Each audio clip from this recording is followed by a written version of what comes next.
Om Swastiastu. Selamat pagi anak-anak. Bagaimana kabarnya hari ini? Mudah-mudahan anak-anak sehat.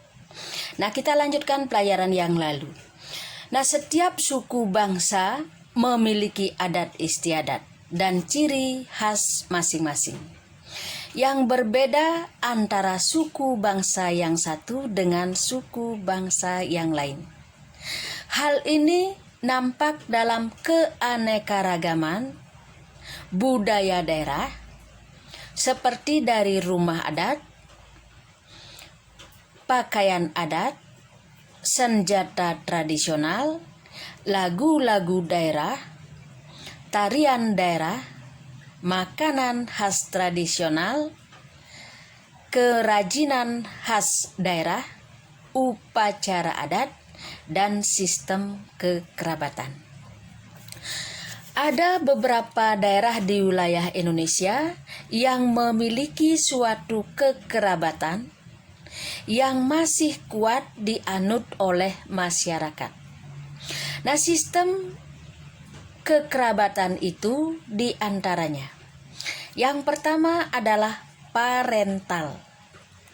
Sistem kekerabatan parental menarik garis keturunan dari kedua belah pihak, ibu dan bapak. Kedudukan laki-laki dan perempuan sama. Misalnya daerah Aceh dan Jawa Barat. Di daerah parental, apabila suatu anggota masyarakatnya akan mengadakan penyelenggaraan pesta perkawinan, maka biaya ditanggung oleh kedua belah pihak, kecuali ada kesepakatan. Yang kedua adalah patrilineal. Sistem kekerabatan patrilineal ini menarik garis keturunan dari bapak. Kedudukan laki-laki lebih tinggi dari perempuan. Nah, misalkan di daerah Palembang dan daerah Batak. Di daerah patrilineal, jika ada suatu anggota masyarakat yang akan melaksanakan pesta perkawinan, dalam penyelenggaraan pesta tersebut ditanggung biayanya oleh pihak laki-laki, kecuali ada kesepakatan kedua belah pihak. Yang ketiga adalah matrilineal. Suatu kekerabatan matrilineal menarik garis keturunan dari ibu. Kedudukan perempuan lebih tinggi dari laki-laki. Misalnya di daerah Minangkabau. Di daerah matrilineal ini, kalau ada anggota masyarakat yang akan menyelenggarakan pesta perkawinan, maka biayanya ditanggung oleh pihak perempuan, kecuali ada kesepakatan kedua belah pihak. Nah, itu sistem kekerabatan. Nah, kita lanjutkan nomor C sekarang tentang agama. Agama merupakan suatu hal yang tidak terpisahkan dari kehidupan masyarakat Indonesia. Keanekaragaman suku bangsa, letak geografis, dan latar belakang sejarah merupakan faktor penyebab terjadinya keragaman tersebut. Nah, kalau kita lihat di Indonesia, agama resmi yang diakui oleh pemerintah yaitu agama Islam, Kristen Protestan, Kristen Katolik, Hindu, Buddha, dan Konghucu. Nah, itu agama ya. Nah, kemudian kita lanjutkan yang nomor 2 sekarang. Pengaruh keragaman masyarakat Indonesia. Nah, kalau kita lihat keberagaman masyarakat Indonesia yang sebenarnya menjadi suatu kekuatan bagi tumbuhnya persatuan dan kesatuan bangsa. Dalam kehidupan masyarakat kita, keberagaman ini belum sepenuhnya merupakan sebuah kekuatan, tetapi menjadi pemicu terjadinya perselisihan dalam masyarakat. Nah, kalau kita lihat dari keberagaman tersebut, nah ada dampak positif dan negatifnya. Nah, kita lihat sekarang dampak positif dulu. Nah, di antaranya adalah yang nomor A, terciptanya integritas nasional. Yang nomor B, menjadi sarana untuk memajukan pergaulan antar suku, agama, budaya, dan golongan. Yang nomor C, dapat memperkaya hasanah budaya bangsa. Nah, kemudian dampak negatif sekarang. Nomor A, terjadinya konflik dalam masyarakat. Nomor B, munculnya sikap primordialisme, yaitu pandangan yang berpegang teguh pada hal-hal yang dibawa sejak kecil, baik mengenai tradisi, adat istiadat, kepercayaan, maupun segala sesuatu yang ada di lingkungan pertamanya.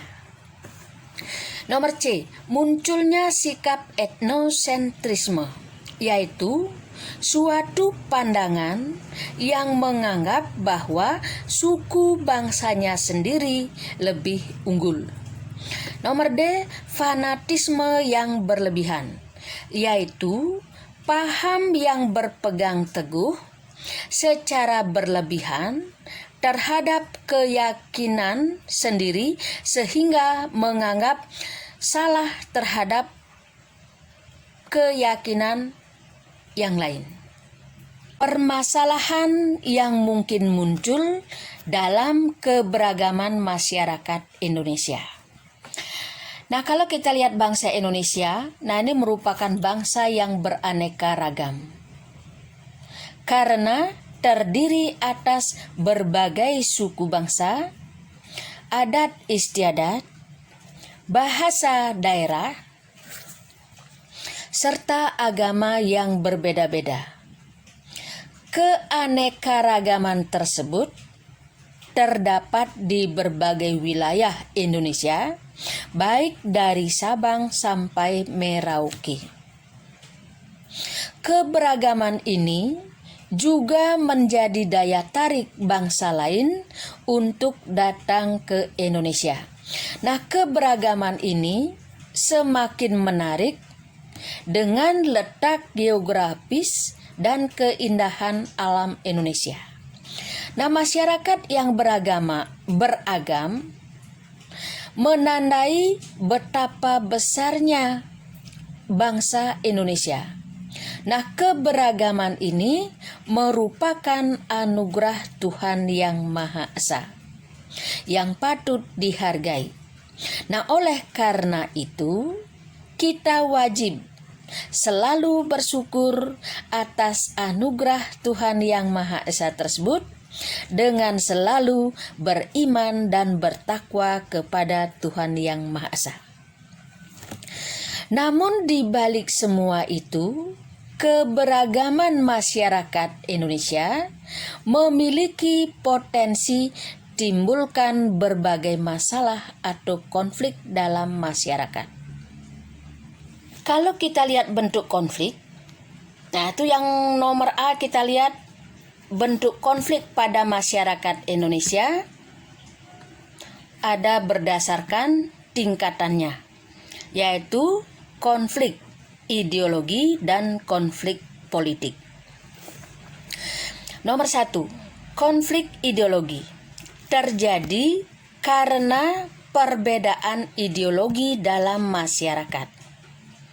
Contohnya, peristiwa G30 SPKI yang merupakan penolakan bangsa Indonesia terhadap ideologi komunis. Yang kedua, konflik politik merupakan pertentangan yang disebabkan perbedaan kepentingan dalam masyarakat. kekuasaan atau merumuskan kebijakan pemerintah. Contohnya, bentrokan akibat proses pemilihan umum. Kemudian, bentrokan menolak kebijakan pemerintah atau membuat peraturan pemerintah. Nah, kemudian berdasarkan jenisnya, terdapat konflik antar suku, antar agama, antar ras, dan antar golongan. Yang pertama kita lihat konflik antar suku. Pertentangan antara suku yang satu dengan suku yang lain. Perbedaan suku seringkali juga memiliki perbedaan adat istiadat, budaya, sistem kekerabatan, norma sosial dalam masyarakat. Pemahaman yang keliru terhadap perbedaan ini dapat menimbulkan masalah bahkan konflik dalam masyarakat. Yang kedua, konflik antar agama, yaitu pertentangan antar kelompok yang memiliki keyakinan atau agama yang berbeda. Konflik ini terjadi antara agama yang satu dengan agama yang lain, atau antara kelompok agama dalam agama tertentu. Yang ketiga, konflik antar ras, yaitu pertentangan antara ras yang satu dengan ras yang lain. Pertentangan ini dapat disebabkan sikap rasialis, yaitu memperlakukan orang berbeda berdasarkan rasnya. Nomor 4, konflik antar golongan, yaitu pertentangan antara kelompok atau golongan dalam masyarakat. Golongan atau kelompok dalam masyarakat dapat dibedakan atas dasar 1. Pekerjaan, 2. Partai politik, 3. Asal daerah tersebut. Nah, itu saja dulu anak-anak. Untuk hari ini kita cukupkan sekian. Ingat anak-anak, lagi sebentar Ibu kasih tugas, anak-anak kerjakan dengan baik. Ingat tugasnya, lanjutkan di buku tulis yang Ibu beritahukan minggu lalu, jadikan 1. Ingat anak-anak, jawaban dikirim melalui WA grup. Nah, untuk hari ini Ibu cukupkan sekian. Ibu akhiri dengan Prama Santi. Om Santi Santi Santi Om.